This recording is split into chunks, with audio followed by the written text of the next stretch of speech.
Hola, hola, ¿cómo están? Muy buenas noches, buenos días, buenas tardes, independientemente de la hora en que vean esta presentación. El día de hoy continuamos con la 10ª sesión del programa práctico de NIF a cargo del doctor Jefferson Valdivia. Doctor Jefferson, ¿cómo está? Muy buenas noches, tiene el micrófono habilitado. Iniciamos con la sesión que nos convoca para el día de hoy.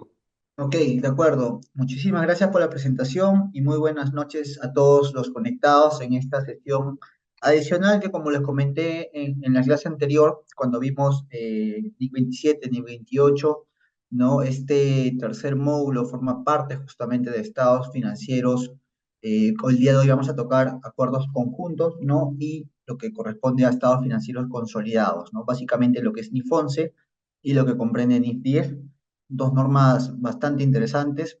La NIF es con una infinidad de casuísticas, en la práctica principalmente, uno en el día a día puede ver diversas cosas y cosas nuevas que pueden ir saliendo, ya que se apalanca mucho de las transacciones de las compañías, ¿no? Pues sí, obviamente a veces en el proceso de consolidación pueden haber eh, varias transacciones que surgen producto, ¿no? De las operaciones entre la inversionista y la inversora, en este caso, o perdón, la que invierte y la que en este caso es la subsidiaria. ¿Ok? Entonces el día de hoy vamos a ver ambas NIF, ¿no?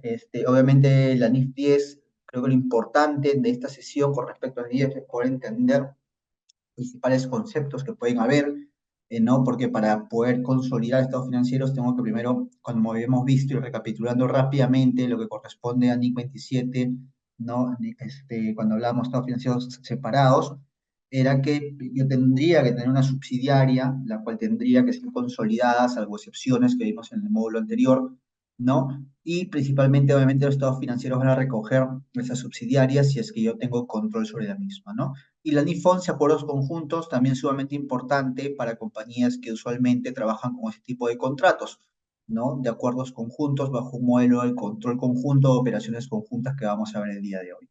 ¿De acuerdo? Entonces, estas dos sesiones, que como les digo, van a tener las partes fundamentales de las normas, de ambas normas, también viene acompañada de algunas casuísticas que seguramente les van a compartir también ustedes y vamos a ir desarrollando acá, ¿no? Y la idea que, como les digo, que a la medida que vayamos avanzando, podamos ir entendiendo los conceptos que ambas normas nos pueden ir trayendo. ¿De acuerdo? Entonces, entrando un poco ya a nuestro tema, empezamos con lo que es NIF 11, ¿no? Y cuando empezamos de lo que es NIF 11, primero tenemos que empezar a hablar de la identificación de negocios conjuntos, ¿no? Entonces, cuando hablamos de la identificación de negocios conjuntos, primero tenemos que partir de la definición que la norma en este caso propone con respecto a lo que comprende un negocio conjunto, ¿no? Y en este caso, primero tenemos que evaluar dos aspectos fundamentales cuando hablamos de NIF 11.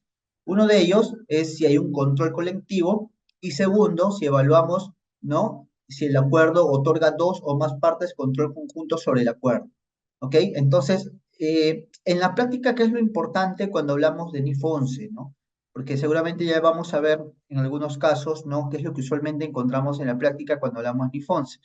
Va a ser muy importante la lectura de los contratos, en este caso entre las compañías que forman estos acuerdos conjuntos, y las cláusulas a las que están expuestas estos contratos y pues obviamente también todo el marco que está en torno a estos contratos de la formación de nuevos negocios. ¿Ok? Entonces, ¿cómo también podemos identificar un negocio conjunto? ¿No? Cuando, como les comentaba, hay un acuerdo contractual en virtud del cual, en este caso, como bien indica, dos o más partícipes están obligados a ejercer juntos, ¿no? O juntas sobre la base de un consentimiento unánime, ¿no? Sus poderes en relación con un contrato y si esos poderes equivalen al control. Entonces, acá ya vamos a encontrar unas definiciones interesantes, ¿no? Porque vamos encontrando el consentimiento, perdón, el concepto de consentimiento unánime, ¿no? Que es una de las partes fundamentales cuando evaluamos justamente acuerdos o negocios conjuntos, ¿no? Porque tienen que haber, obviamente, dos o más partícipes, no podría tener un control conjunto o un negocio conjunto si soy solamente yo, sino que tiene que haber dos o más partícipes, y pues empezamos también a definir el consentimiento unánime que tiene que haber en este caso con respecto a estos contratos, ¿no? Y si esos poderes, obviamente, equivalen a control.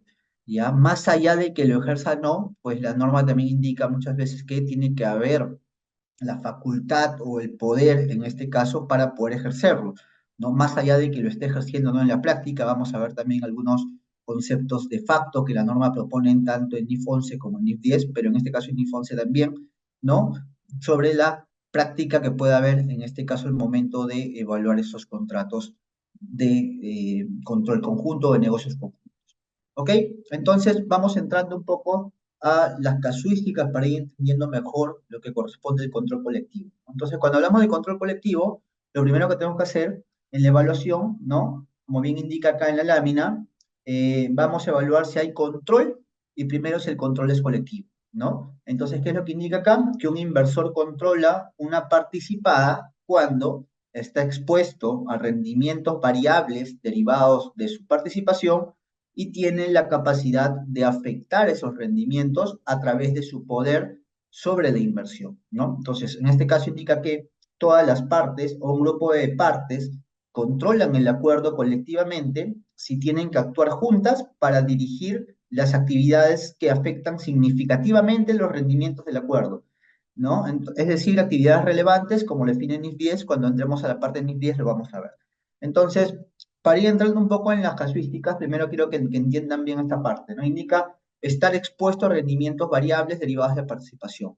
Y ya habíamos visto también anteriormente que cuando hablo de rendimientos variables, pues es tanto para la ganancia como para la pérdida, ¿no? No solamente implica, como habíamos visto en algunos casos, ¿no? En esas entidades de inversión que solamente pueden estar expuestos a las ganancias y pues si estoy expuesto a la pérdida, puedo ejecutar alguna póliza, alguna garantía para mitigar esa pérdida. En este caso no, ¿no? En este caso, cuando vemos, en este caso, el control colectivo, yo puedo estar expuesto tanto a las ganancias como a las pérdidas, ¿no? Y eso es lo que habla un poco de estar expuesto a rendimientos variables y tener la capacidad de afectar esos rendimientos a través del poder sobre la inversión en este caso, ¿no? Esto indica, pues obviamente que yo tenga la capacidad de poder dirigir las operaciones comerciales relevantes de esta compañía o este contrato, en otras palabras, ¿no? Y obviamente poder en este caso, ¿no? En este caso, poder también yo afectar el curso de los negocios o de las operaciones de la compañía. ¿Ok? Entonces, en este primer ejemplo, lo voy a proyectar acá, correspondiente a Nifonse, vemos, y me avisen si se ve bien, y voy a ampliar igual un poco, ya para mejor lectura de todos, indica, por ejemplo, ¿no? Se establece un acuerdo en el que la empresa X posee el 50%, ¿no? Y la empresa Y posee el 30%, ¿no? Eh, claro, acá está, perdón. Se establece un acuerdo en que la empresa X posee el 50%, como indica acá, la empresa Y el 30% y la empresa Z posee el 20%, ¿no? Los términos contractuales entre las empresas especifican que se requiere un mínimo del 75% de los votos para tomar decisiones, ¿no? Sobre las actividades relevantes del acuerdo. Entonces, viéndolo así, ¿no? Y ahí voy a pedir también su participación. ¿Hay o no hay control colectivo? ¿Y qué dicen por el chat? Bajo las definiciones que hemos visto, ¿hay o no control colectivo? ¿Se animan por ahí? A ver, justo acá veo respuestas en el chat. Indica Wendy que sí hay control colectivo, ¿no? Ok, vamos a ver la respuesta, ¿no? Y efectivamente, Wendy, sí hay control, el control colectivo existe porque X y Y tienen que actuar juntos para dirigir las actividades relevantes, ¿no? Entonces, ¿qué habíamos visto en primera instancia? ¿No? En la definición de la lámina anterior, habíamos visto que ¿no? Tiene que haber unanimidad en las decisiones para poder dirigir, en este caso, las operaciones relevantes, ¿no? Y tener exposición a los rendimientos variables de la compañía, ¿no? Entonces, en este caso podemos ver que el contrato, ¿no? En este caso, el contrato sobre el cual están estas tres empresas, sí tiene un control colectivo y el control colectivo está entre X y Y porque ambos tienen que tener, en este caso, decisiones unánimes para llegar al mínimo del 75% que pide en este caso el contrato, ¿no? Para poder tomar acuerdos que sean sumamente relevantes para el contrato. No podría haber un control colectivo, en este caso, entre X y Z, porque si yo junto X y Z, pues llego al 70%. Entonces, es irrelevante si yo estoy de acuerdo con Z, porque finalmente no voy a llegar al porcentaje que me requiere, ¿no? Y ni qué decirlo entre la compañía Y y Z, ¿no? Llegan al 50%, entonces no hay ahí en este caso un control colectivo. ¿De acuerdo? Sin embargo, con las compañías X y Y, sí, porque superan el porcentaje que me permite. Entonces necesito de todas maneras de X, necesito de todas maneras de compañía Y, en este caso para poder tomar las decisiones relevantes. El acuerdo es para controlar, no, es para controlar el contrato que indica acá, ¿no? Usualmente, para poner un ejemplo nada más de cuando hablamos de estas compañías que tienen operaciones conjuntas, en la práctica, por ejemplo, podemos ver los consorcios, ¿no? cuando los que han tenido oportunidad de ver el consorcio, si tienen un consorcio, pues pueden ver que el consorcio forman parte de los consorciados y los consorciados hacen aportes para formar un contrato en particular, ¿no? Un contrato de consorcio, ¿no? Y en el marco del contrato de consorcio ahí se establecen justamente las cláusulas que les indico, ¿no? Entonces es básicamente esto. Entonces pueden haber dos, tres, cuatro partes dentro del contrato de consorcio, pero si en este caso las compañías que tienen el control conjunto pudieran estar dentro del marco de X y Y. ¿Y por qué es importante ver si hay control conjunto o no? Porque si hay control conjunto, el tratamiento contable que vamos a hacer más adelante es diferente a que si solamente fuera una inversión, ¿no? Y en este caso, por ejemplo, si imaginémonos que no es un consorcio en este caso, la compañía Z probablemente tendría que medir esa inversión como si fuera una inversión en una asociada, ¿no? Porque tiene un 20% de participación, básicamente. ¿No? Entonces, el tratamiento contable cambia, por eso acá también vamos a hacer un recap, ¿no? A lo que corresponde a la norma de inversiones en asociadas, negocios conjuntos y operaciones conjuntas, que lo vimos en la sesión anterior conmigo, ¿no? Porque obviamente acá también se hace el split entre el tratamiento contable que hay entre una y otra norma. ¿De acuerdo? Entonces ahí seguimos avanzando. Gracias, Clara, también por la consulta. Y ahora, determinar si la determinación de si el control es control conjunto, ¿no? Ya hemos visto. Control conjunto, ya habíamos definido anteriormente, es el control compartido acordado contractualmente de un acuerdo, ¿no? El control conjunto existe solo cuando las decisiones sobre las actividades relevantes, es decir, aquellas que afectan significativamente los rendimientos del acuerdo, requieren el consentimiento unánime de las partes que comparten el control del acuerdo, ¿no?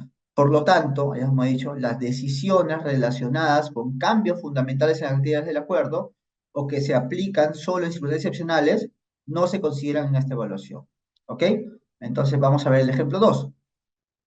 Entonces acá dice, siguiendo con el ejemplo uno, ¿no? El control conjunto existe explícitamente, implícitamente, perdón, porque no se pueden tomar decisiones sobre las actividades relevantes del acuerdo sin que tanto la compañía X como la compañía Y estén de acuerdo, ¿no? Entonces, por lo tanto, el acuerdo es un acuerdo conjunto. Entonces, puede haber control de todos, sí, obviamente, porque todos pueden tener parte de intervención en las decisiones, pero solamente hay control conjunto cuando se requiere, no cuando se necesite de una unanimidad para la toma de decisiones, ¿no? Y en este caso ya hemos visto, en el ejemplo anterior, pues que obviamente necesito de los votos unánimes, tanto de la participación de X como de Y, para que se puedan tomar decisiones, ¿no? Entonces, en este caso, obviamente, sí hay un acuerdo conjunto, ¿ok?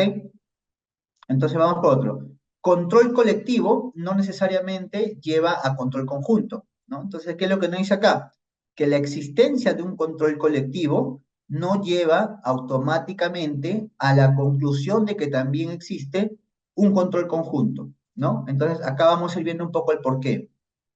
No, pero ojo con lo que indica acá, ¿no? Dice, la existencia de control colectivo no lleva automáticamente a la conclusión de que también existe control conjunto, ¿no? Entonces vamos a ver acá, siguiendo con, acá está, se establece un acuerdo en el que la empresa X, vamos al ejemplo 3, la empresa X posee el 50% y la empresa Y, ¿no? Cada una Y y Z poseen el 25% cada uno. Los términos contractuales especifican que se requiere al menos el 75% de los votos para tomar decisiones sobre las actividades relevantes del acuerdo. ¿Qué creen ustedes ahí que hay? ¿Qué hay bajo esta figura que estamos en el ejemplo 3? Miren lo que indica ahí, ¿no? Dice, la compañía X tiene el 50%, Y tiene el 25%, ¿no? Y Z tiene el 25% adicional. Entonces, ¿qué es lo que indica? Que se requiere el 75% de los votos para tomar decisiones sobre actividades relevantes del acuerdo. ¿Qué creen que puede haber acá? Hay control colectivo, hay control conjunto. ¿Algunos voluntarios? ¿Algún voluntario que se anime a decir qué es lo que podemos tener acá? A ver, Melissa dice hay control conjunto. Vamos a ver. En este ejemplo, por ejemplo, existe control colectivo, porque tanto X y Y, ¿no? O X y, perdóname, creo que me ha llegado.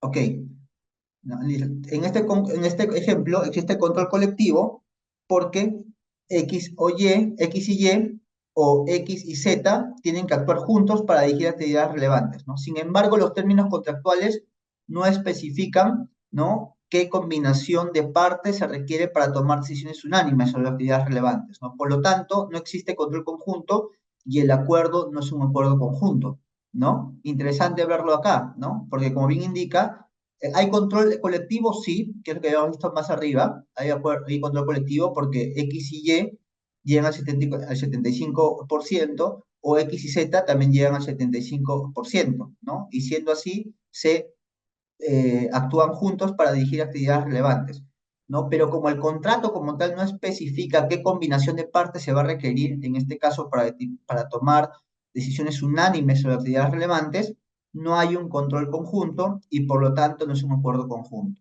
¿no? Si en este caso, por ejemplo, hubiera indicado el contrato, mira, se requiere de la aprobación unánime de X y Z o de X y Y con su 75%, pues ahí hablaríamos de control conjunto, ¿no? Pero en este caso no. ¿Hay control colectivo? Sí, ¿no? Porque ambos porcentajes pueden llegar, exacto, como dice Clara, ¿no? El control colectivo, ¿no? Porque X y Y llega a 75, X y Z a 75, pero no hay control conjunto, porque en este caso o puede ser X y Y o puede ser X y Z. ¿Ya? No se especifica qué porcentaje se requiere, o qué partes se requieren dentro del contrato para poder tomar las decisiones unánimes o las decisiones sobre las actividades relevantes, ¿no? Entonces, obviamente, si X y Y votan, pueden darse los acuerdos, si X y Z votan, pueden darse los acuerdos. Entonces, ¿no? Sin embargo, Y y Z, si votan juntas, no van a llegar al acuerdo. Entonces, como no se especifica esta fórmula dentro de el acuerdo conjunto o dentro del contrato, en este caso, pues en este caso no habría un control conjunto y únicamente se queda, ¿no? Como un control colectivo, ¿no? Que puede tener dos conjugaciones, ¿ok? Entonces, pues ahí indica que no por el hecho de que haya control colectivo, ¿no? Significa que va a haber, ¿no? Control conjunto y por tanto no es un acuerdo conjunto, ¿no? Porque tiene que especificarse, en este caso, cuando hay estas figuras, quiénes son los que van a tener la decisión para llegar al acuerdo conjunto sobre las decisiones relevantes de la compañía. ¿Ok? Pues acá la lámina indicaba, ¿no? Que control colectivo no necesariamente lleva a control conjunto, ¿no? Va a depender mucho del contrato. La evaluación del control conjunto requiere juicio y consideración de todos los hechos y circunstancias, ¿no? Un cambio en los hechos y circunstancias requiere una revaluación de si todavía existe control colectivo, ¿no? Entonces vamos a ir viendo un poco acá. Vamos al ejemplo 4. ¿Qué dice acá el ejemplo 4? La empresa R y la empresa S celebran un acuerdo para desarrollar y comercializar un nuevo producto, ¿no? Los siguientes hechos son relevantes para este ejemplo, ¿no? Indica bien, R y S tienen cada uno una participación del 50% en la recién compañía formada T, ¿no? Dice, R reconoce el mercado local y por lo tanto es responsable de la operación y gestión de T, es decir, dirige las actividades relevantes, ¿no? R se compromete a actuar en el mejor interés de ambas partes para dirigir las actividades relevantes de T, ¿no? Y las ganancias se distribuirán equitativamente entre ambas partes después de deducir una tarifa pagada a R, ¿no? Por el trabajo de gestión operativa, ¿no? Entonces, en este caso, ¿cómo ven el análisis? ¿Hay control conjunto o no hay control conjunto? ¿Y por qué? Me gustaría de repente ver ahí sus comentarios. Lean cada uno de los bullets que indica ahí el ejemplo 4 y me comentan si es que consideran que hay control conjunto o no hay control conjunto finalmente, ¿no? Indica control conjunto debido a que R y S deben estar de acuerdo para tener en T. Ok, Wendy indica que hay control conjunto. Luis Fernando Vázquez indica que no hay control conjunto. ¿Por qué Luis Fernando? Y Wilfred indica si hay control conjunto, ninguno de los socios tiene mayoría. Ok, lo lleva por el punto de vista de la participación. Luis Fernando, en cambio, dijo que no hay. Me gustaría de repente, Luis Fernando, que amplíes ahí en el chat por qué consideras que no hay control conjunto. Interesante tu comentario. O alguien más que se anime igual ahí. ¿Quién está de acuerdo con Luis Fernando que dice que no hay? ¿O quién con Wilfredo, ¿no? Y con Wendy que indican que sí hay control conjunto. Que también Nirka también indica que sí hay. Luis Fernando dice por qué R dirige las actividades relevantes, ¿no? A ver, vamos a ver un poco qué indica acá la respuesta. Dice, a menos que S tenga otros derechos que le permitan bloquear las decisiones políticas tomadas por R, es decir, derechos sustantivos, R tiene poder exclusivo sobre las actividades relevantes de T. Por lo tanto, T es una subsidiaria de R y no es un acuerdo conjunto, ¿no? T sería un acuerdo conjunto solo si las decisiones sobre sus actividades relevantes requieren el consentimiento unánime de R y de S.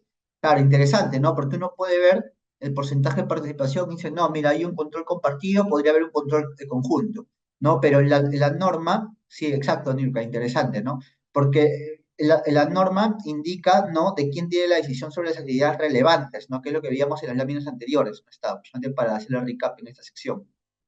Dice, el control conjunto existe solo cuando las decisiones sobre las actividades relevantes, aquellas que afectan significativamente los rendimientos del acuerdo, requieren el consentimiento unánime de las partes que comparten el control conjunto, ¿no? Sin embargo, acá, el caso práctico que indicaba, ¿ya? Ok, R y S tienen cada uno participación del 50%, ok, hasta ahí uno puede decir, sí, pues ambos tienen igual en acciones, pero dice que R conoce el mercado local, ¿no? Y por lo tanto es responsable de la operación y la gestión de T, ¿no? Es decir, y acá indicaba que creo que es lo que leyó Luis Fernando, esta parte importante, dirige las actividades relevantes, ¿no? R se compromete a actuar, ¿no?, en el mejor interés de ambas partes para dirigir las actividades relevantes. Y hay dos bullets, ¿no?, en este caso que le dan más peso a R, y las ganancias se distribuirán equitativamente entre ambas partes después de deducir una tarifa pagada a R por el trabajo de gestión operativa, ¿no? Entonces ya vamos viendo, inclusive acá el diagrama mostraba que R, ¿no?, tiene el control de las actividades relevantes de la compañía T, ¿no? Entonces, claro, esto es importante porque acá también palmamos un poco con la NIF 10 de estados financieros consolidados, ¿no? Cuando hablamos del control, porque a pesar de que ya vemos que la compañía R y S ambas tienen igual porcentaje de participación, podemos ver que también R, en este caso, es la que tiene el control, ¿no? Entonces, claro, es interesante, como indica Nirka, porque efectivamente, ¿no? Yo de repente si veo así 50-50 digo, ah, ya, ok, es un control conjunto, ¿no? Entonces, el reconocimiento de un control conjunto es distinto. Sin embargo, acá vamos a ver que este no es un control conjunto, este es una subsidiaria, ¿no? Como bien indica acá, ¿no? Entonces, porque cuando hablo de subsidiarios, yo hablo de tener el control sobre las operaciones relevantes, ¿no? Que lo habíamos visto un poco la vez pasada, ¿no? Las diferencias de cuándo es una subsidiaria, ¿no? Cuándo era una asociada, ¿no? Porque vamos a ver un poco cuándo era una asociada, y ahora en este caso estamos metiendo el control conjunto, ¿no? Este, al momento de hacer el análisis de un contrato, ¿no? Por eso que les decía que acá la clave en este tipo de transacciones o de contratos celebrados entre dos partes o más es justamente la lectura de todas las cláusulas, ¿no? Porque a veces uno, y ahí es por eso que la labor un poco que tenemos que tener nosotros como responsables financieros de la contabilidad, ¿no? De no solamente quedarnos con el hecho de que ya adquirió 50% de participación, ah, ya, ok, es una operación, es un control conjunto, ¿no? O en otros casos he visto, no, solamente adquirió el 49%, ah, ok, no, es control, o es una asociada, ¿no? Cuando en realidad puedo estar descuidando aspectos importantes como estas cláusulas que me indican que yo tengo, en este caso, la responsabilidad de las actividades relevantes. Exacto, ¿no? En este caso no hay un control conjunto como indica Wilfredo, ¿no? Porque se indica que R es el que tiene el control o la gestión de las actividades relevantes. Entonces, ¿no? Como bien indica en la conclusión de la respuesta, T sería una subsidiaria de R, y pues si hablo de una subsidiaria ya pues tengo que consolidarla, ¿no? Entonces cambia la figura, porque ya paso de tener una operación con un control conjunto, aparentemente, donde el tratamiento contable es muy distinto, a una transacción donde yo tenga el control sobre la subsidiaria y por tanto tenga que consolidarla en mi estado financiero consolidado o tenga que emitir un estado financiero consolidado. Y lo mismo para ese, ¿no? Porque ese también puede estar pensando que este es un control conjunto cuando en realidad para ese probablemente no sea un control conjunto, sino sea una inversión en una asociada, ¿no? Y la medición de una inversión asociada es muy distinta, en este caso a una inversión en una subsidiaria donde yo tengo que consolidar los estados financieros de T, ¿no? Entonces, por eso de lo importante, en este caso de la comprensión de los contratos de la compañía que estamos, en la que estamos invirtiendo, que estamos formando, para ver qué tipo de inversión es, ¿no? Si lo vamos a tener en subsidiaria, en asociadas o en negocios conjuntos, ¿no? Que era un poco lo que estábamos viendo la vez pasada. ¿Ok? Entonces, primer mensaje clave importante, ver mucho las cláusulas que están en los contratos, ¿no? Ahí vamos a ir viendo de repente otros tips más que nos permitan de repente identificar cuando estamos en uno o en otra situación, ¿no? Pero acá vamos quedando ya con el gráfico de que la gestión, ¿no? Y la injerencia sobre las actividades relevantes son las que justamente me van a permitir, ¿no? Que yo lo pueda esto considerar como una subsidiaria.